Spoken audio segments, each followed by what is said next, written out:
Радик Закиров живет и работает в деревне Мульма Высокогорского района. С 2009 года он тренер по КРЭШ. Работа не только профессия, любимое дело.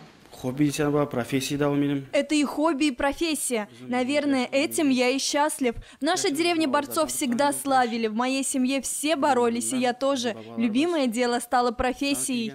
После школы Радик закончил Казанский государственный педагогический университет, факультет физической культуры. Сегодня тренер в родной школе. Под его чутким контролем более 20 юных борцов. Считает их выбор правильным. Борьба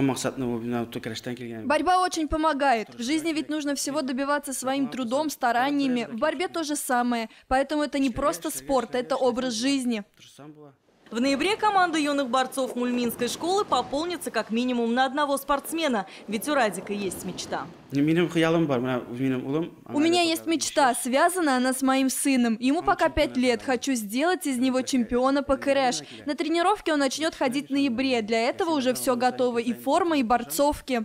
К слову, семья для Радика главное. Каждый день после работы он спешит домой, ведь там его ждут самые любимые и дорогие люди.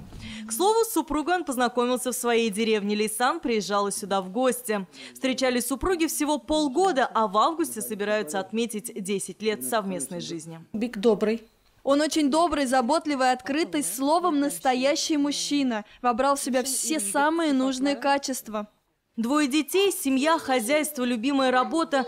Казалось бы, все хорошо и нужно лишь беречь. Но судьба послала Радику испытания. В 2014 году из-за травмы на работе он потерял ногу. Тогда ему казалось, что жизнь остановилась. Но снова любовь, вера и надежда протянули руку в лице семьи, детей, друзей и любимой работы.